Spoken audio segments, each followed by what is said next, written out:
All right, this is the video on 2-7, which is using transformations to graph quadratic functions. It's very similar to what we looked at when we did absolute value functions and the transformations that occurred to those functions.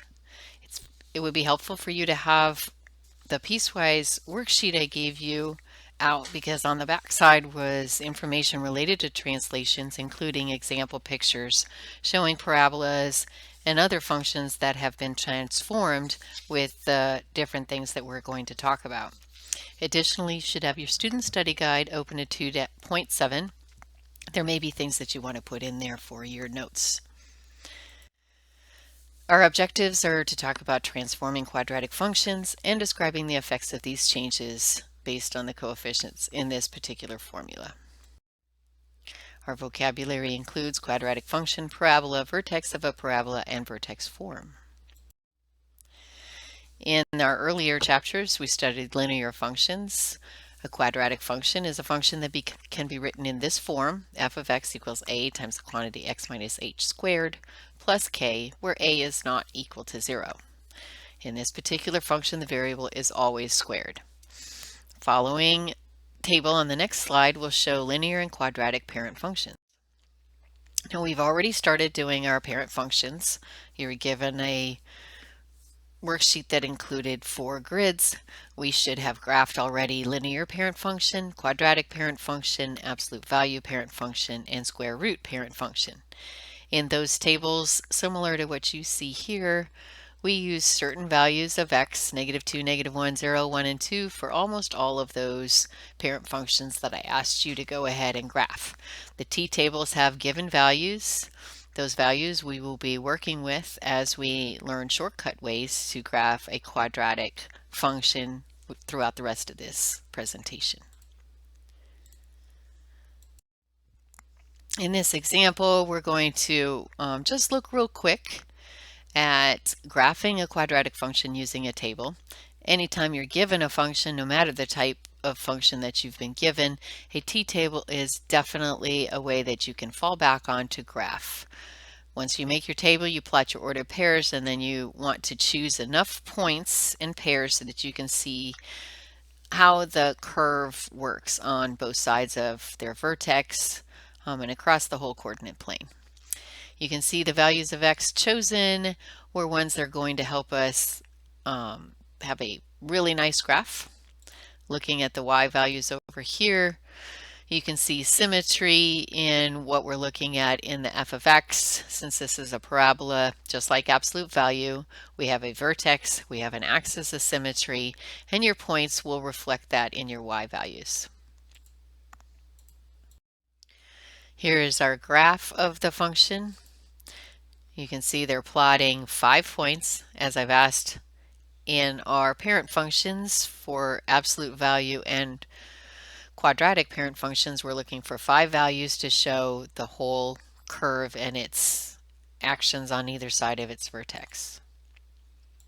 Sorry, you can find that the minus h inside of the parentheses that occurs inside the function shifts our graph left and right along the horizontal axis. When we have h that is less than 0, this would be x minus a negative number. We're going to find it moves to the left. And when the h is a positive number, or just x minus h, it will move to the right.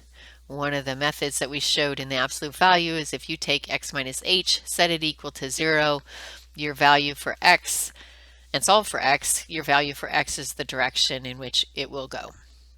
Vertical shift of k units goes up and down. For k less than 0, it's down. For k greater than 0, it moves up.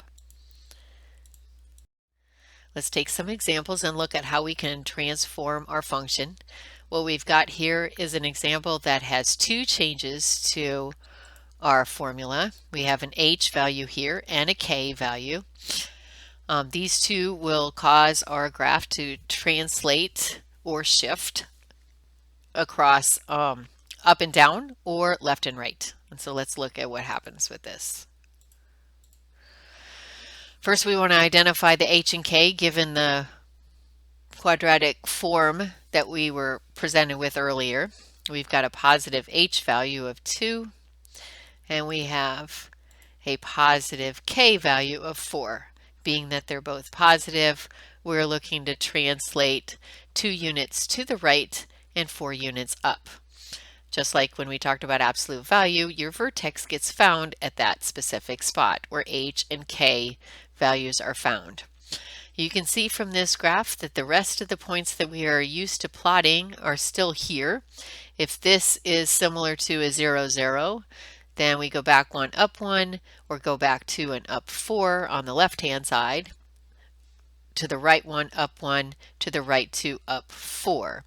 Those parent function points are still usable in graphing this new translated function. Here's another example.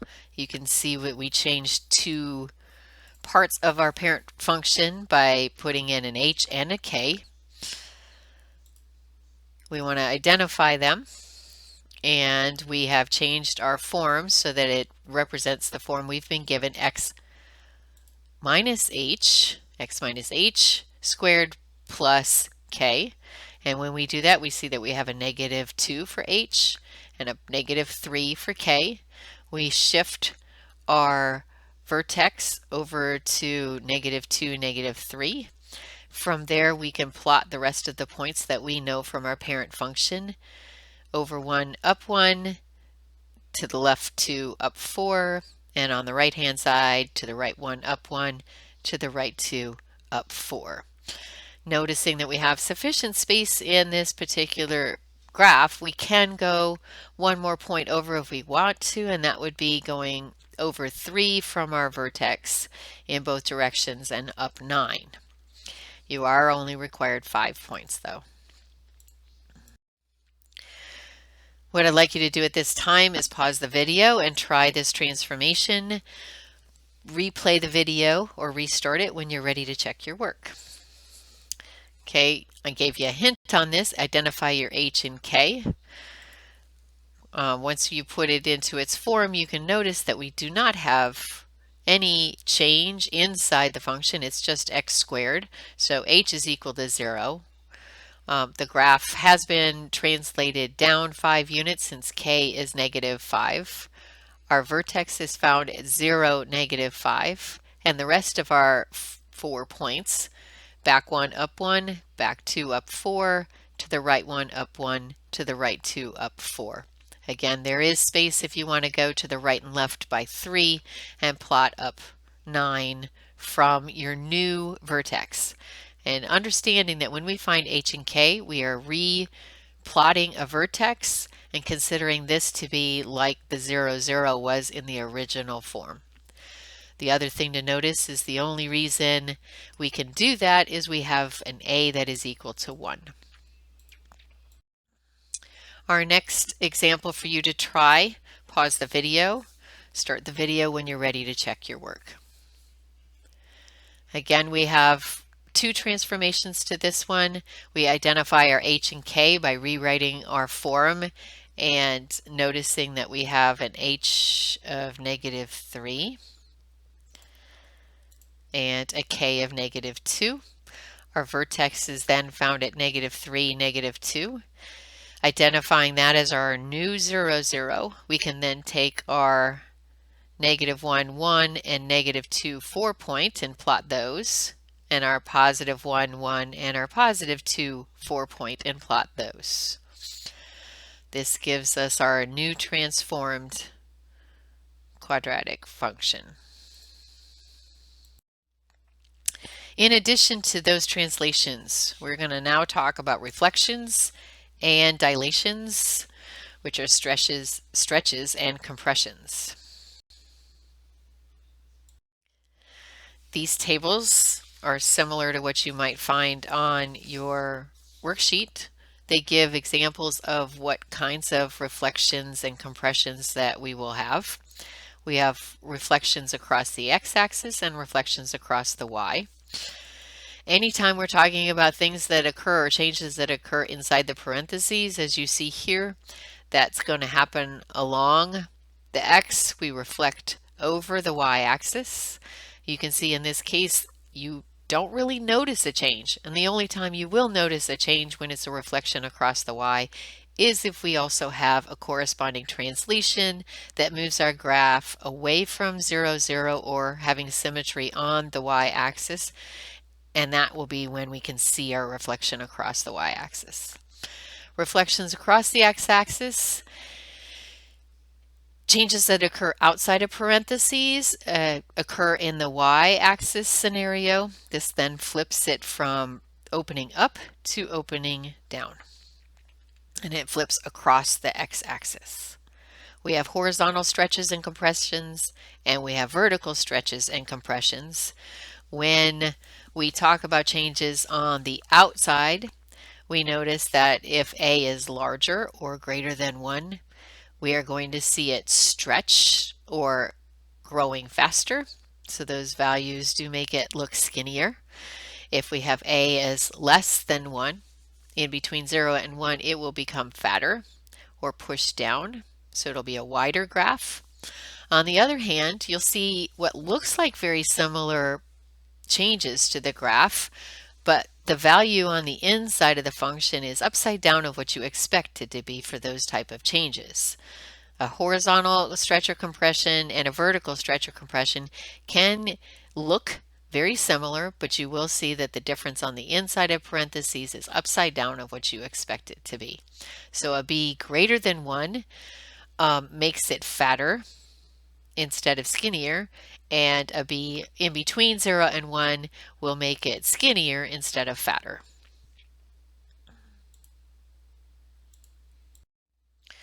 Looking at our reflection stretches and compressions, we have g of x equals negative 1/4 x squared. Our parent function is over here in the graph. Being that we have a negative a, we expect it to flip over, and 1/4 is between 0 and 1 for our a, so we expect it to get fatter. Let's look at what we get here. A is negative, so g is a reflection across the x. And because the absolute value of a is 1/4, it's a vertical compression of a factor of 1/4.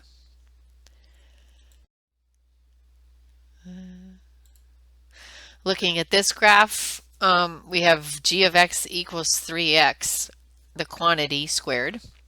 This is occurring inside our function, and because it's inside our function, we expect this change to occur along the x-axis. As we remember from the table that we looked at earlier, when it occurs on the inside, it's upside down of what we expect. So we have 3 here, but that means that our b is actually 1/3 instead of 3. And that means that we have a horizontal compression. A horizontal compression will move the graph closer to the y-axis. So we're compressing along the x-axis, like we're pushing in on the x-axis on our graph and flattening it towards the y-axis.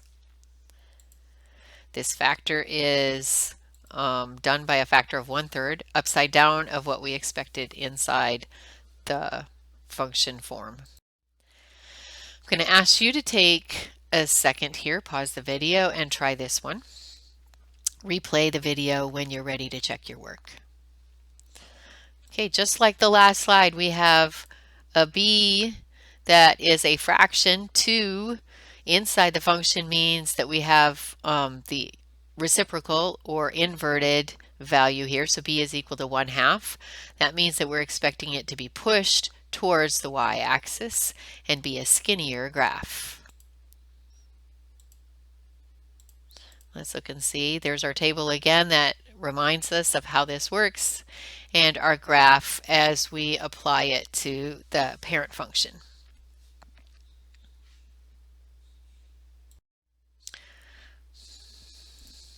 Our next slide, I'm going to ask you to go ahead and pause the video, start the video when you're ready to check your work. Okay, a is negative, therefore we expect it to be flipped. It's on the outside of the function. So there's no change to the inside of the function, shifting left or right or b value. Everything is occurring on the outside. Negative flips it across the x-axis, and our 1/2 is going to compress it towards the x-axis or make it fatter. And this is what it looks like. So a fatter graph down below and wider than what we see presented in our parent function.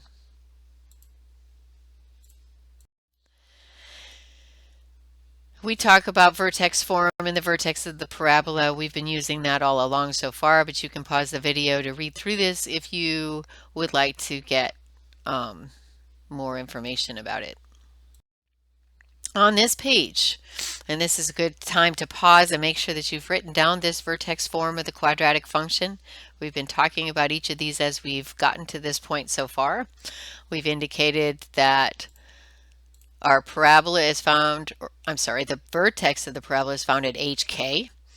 And anytime you are looking at the parent function, which is f of x equals x squared, the understanding is that a is equal to 1, h is equal to 0, and k is equal to 0.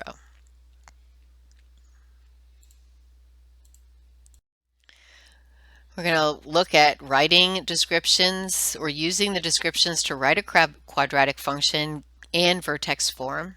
So basically translating from vertex or from a description to vertex form.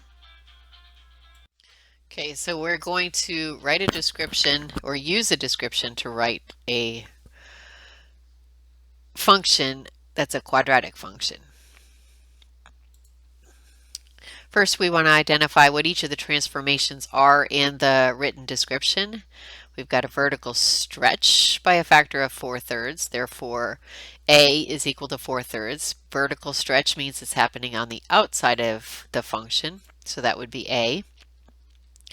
Then it's translated 2 units left. That means h is -2. And 5 units down, which gives us k equals -5. Taking all of those values, we're going to place them into the transformed function, vertex form of the quadratic function, putting a, h, and k into their associated spots in this particular form. And you can see we've substituted 4/3 for a, -2 for h, and -5 for k. We'll go ahead and simplify, and our form looks like this. And g of x equals 4/3 times the quantity x plus 2 squared minus 5. This is what our graph looks like, so you can see both of them. What they've done here is taken our first, this is our parent function, y1 equals x squared, and then y2, this is on a TI, so you can change what style your function will be drawn with. So you can change that into a fat line or dotted lines and things like that, and we'll show you in class. A 4/3 times, we use a lot of parentheses in this, put the rest of the function into y2, and you can see your parent function f and your new transformed function g in the same window. Okay, in this example here, you're going to take the description of a quadratic function and write it in vertex form. So I want you to pause the video and take this information, try to write the quadratic function in vertex form, start the video when you're ready to check your work. Okay, in this parent function we have each transformation that we want to identify. We have a vertically compressed function, so our a is equal to 1/3. It's translated 2 units right.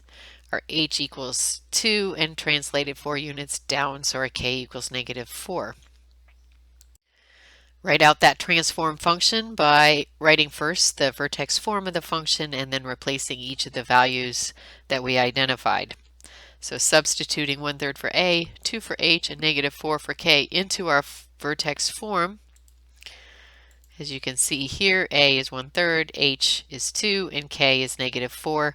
Simplify that by getting rid of this plus a minus here, and we end up with our g of x equaling 1/3 the quantity x minus 2 squared minus 4.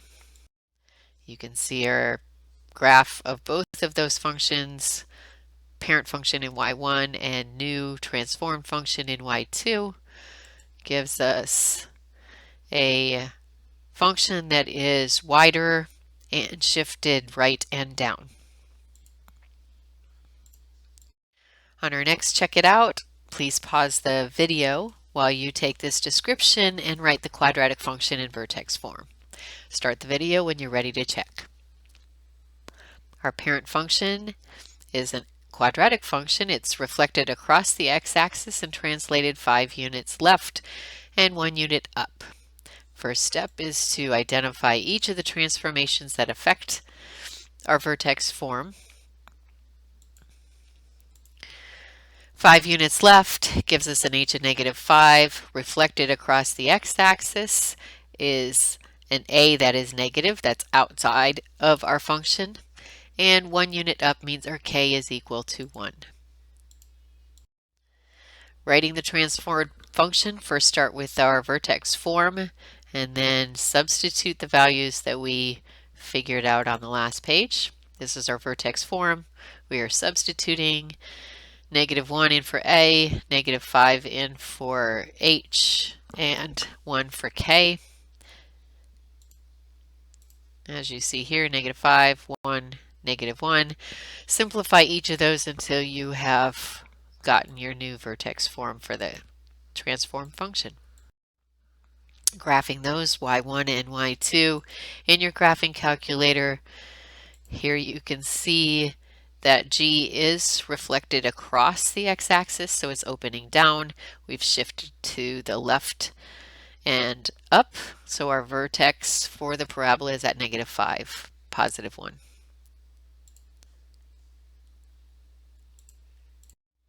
That completes our video on transformations for graphing quadratic functions.